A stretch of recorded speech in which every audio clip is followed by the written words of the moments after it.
Welcome back once again, and now we're going to embark over the situation in Gaza as the United Nations Office for Coordination of Humanitarian Affairs, OCHA, have stated that the situation in Gaza is in worst severe cases, especially that the people who are stranded inside the Gaza enclave are suffering in their tents and in the very poor conditions with this harsh weather, with the aggressiveness of the occupation forces, the blockade and preventing the humanitarian aid from international community to enter, except for the Egyptian, who are forcing their will, and they are providing our brothers and sisters with aid. All this has become very severe and extremely bad. On this particular topic, we're very delighted to be having with us over the phone Dr. Hassan Wagih, Professor of International Relations and Political Science. Good morning, Dr. Wagih. Good morning. Good morning. Good morning to you, sir. And of course, as we are assessing the situation in Gaza, how do you think the blockade and restriction on construction materials directly contributed to the shelter crisis? Yes, the situation is so sorrowful, is unbelievable.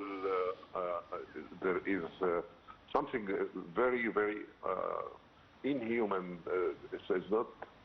It's not a humanity based at all to see all these kind of suffering and the famine and the storms and the water of the sea and the tents are being demolished and all this very difficult situation, and you cannot find the proper international pressure because this is against the international community, by the way. It is not only intended to be against the Palestinian or any Arab partner. No, it is against the will of the international community, and the international community is required to exert more pressure.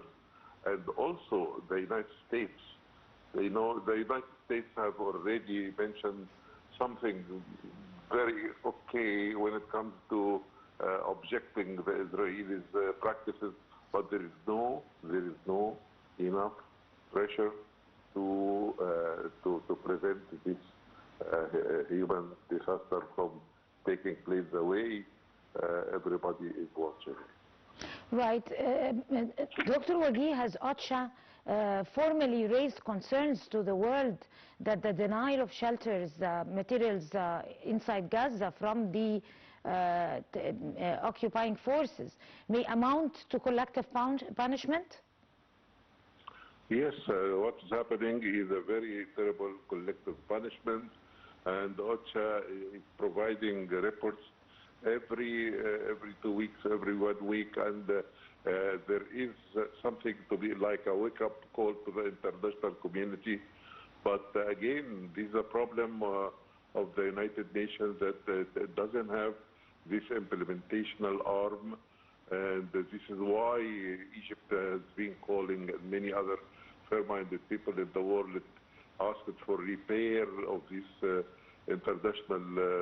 big international organization, because the only way that it will function in a real world is to have some implementational arms, and I think this is a problem.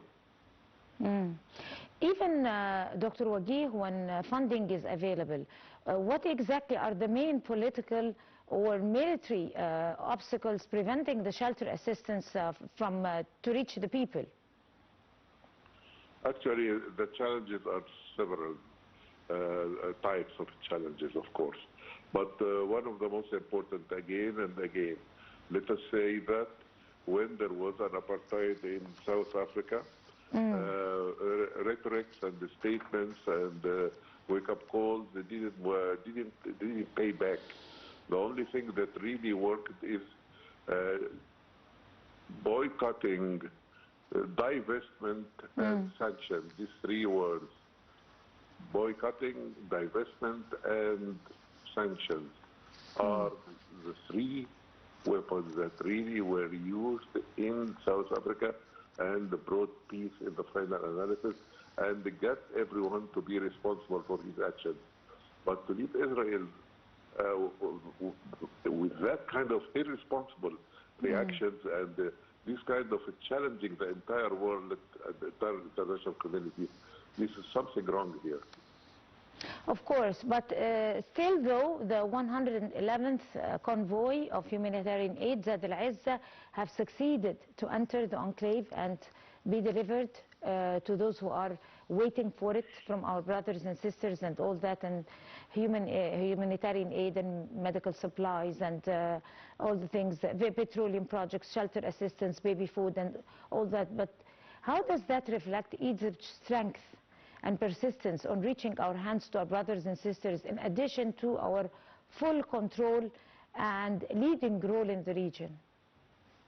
Yes, of course, Egypt has been playing that role from day one.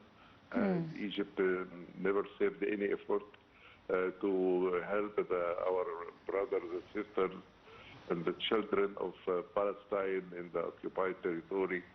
I think that Egypt already mobilized the international community towards a win-win, towards a ceasefire, towards stability and peace. Egypt never saved any effort in that direction at all. And this is why Egypt has its own way to get at least some of this humanitarian aid, which actually is a very good thing to do. But again, the international community again is supposed to intervene to ease the international aid in a way that would really prevent what is happening, the suffering of the Palestinians, of course. Exactly. So it seems that the world and international community again is playing a blind eye and a deaf ear to the continuous violations and the inappropriate handling of the situation in Gaza by the Israeli forces. Though that there was an agreement that was signed with the presence and monitor of the United States and Egypt in Sharm el-Sheikh, the presence of 150 or more countries and all that, but still there are violations, still there are massacres and killings. Why is the international community silent, and why is the United States trying to ignore what's happening as if it's not happening? How exactly does that signify that the present or the future of the agreement is at risk? Yes, of course. There is a great risk because of the fanatics in Israel who really wanted to do this and to put all obstacles in the way of moving from phase 1 to phase 2. And I think that when you are talking about the turning a deaf ear and a blind eye by the international community, I think that yes, this is something to be condemned and something that should not be happening. Especially there was a gathering in Sharm el-Sheikh agreed upon this Trump peace plan. It's called the Trump peace plan, and the President Trump is asked to exert to get it implemented. And I think that one of the most problematic things is that what is happening in the world today. You know, you have Venezuela problem, you have Ukraine problem, you have now threats to Greenland, and you know, the whole world has many spots now, and you have something in Somaliland, and you have, so there are so many spots of zero-sum mentality being launched. When you have this zero-sum mentality, of course, people are desperate, and the people are distracted. Their attention is not concentrated on one spot, and this is what's happening, opening new conflicts every day now, and the world is opening its eye every morning to something very dangerous taking place. So I think this added to the problem of our brother and sister in Palestine, of course.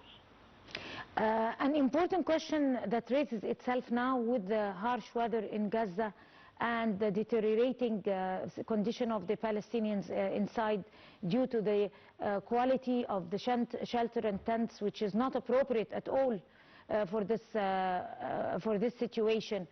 Now, do you think that the priorities and the requirements for the peace deal is being reorganized right now? There should be priorities for accommodation, decent humanitarian accommodation for the Palestinians inside their shelter, or displacing them somewhere again in some buildings or something that is much more concrete that could help prevent the bad weather at the same place. How do you assess the priorities now for the Palestinians? What are the most important things that they should need now? Yes, I think what you have already mentioned in your question, there is an implicit answer, and I agree with you in what you said. Yes, there should be some reorganization. There should be some palpable pressure to be exerted for saving the lives of the Palestinians, who really, after the peace plan, more than 400 died, and they are being shelled also from one time to time. Ceasefire is not implemented exactly. Humanitarian aid is not getting into with the appropriate ways, and I think that again, the Israelis are putting a lot of obstacles in the way of moving from phase 1 to phase 2, and I think that Hamas and the other everyone implemented what it should be implemented, and we should move to the phase number 2, and there we can handle another set of problems. But to stand still here on phase 1, this is something that really jeopardizes the whole plan. Right. So exactly, excuse me, OCHA as a very important international community inside Gaza now has a lot of tasks to do, but at the same time it has its hands tied, especially with the occupying forces already altering and halting the missions of almost 35 international community humanitarian aids in Gaza. What do OCHA have in its hands to be able to function and do its job inside Gaza? Actually, OCHA is doing what it can, and OCHA needs much more of an implementational arm. And also, again, the problem with those who really suspended the work of humanitarian aid groups by exaggerating registration, by putting bureaucratic problems and obstacles, and again, it is a sad situation, and it's getting more and more absurd, as the lyric says. And unfortunately, there should be some implementational move, and again, right. These three words should be there. Sure. There are some terms or phrases like the yellow line, the safe zones, and all that. Safe zones are the most dangerous zones for the Palestinians now. So how does OCHA react to the concept of safe zones when shelters itself is becoming very dangerous and unsafe for the poor Palestinians inside it? Actually, as we have already said, implementational arm is needed for the United Nations, and the OCHA is an arm of the United Nations, and I think that again and again the international community should convene again in the Security Council or in any other place to have some form of implementation, and that's it. Sure. At this note, of course, Dr. Hassan Wagih, the Professor of International Relations and Political Science, would like to thank you, sir, for talking to us in the Breakfast Show, and you have a good day. We're going to go to a short break and we'll come to continue the show, so stay with us.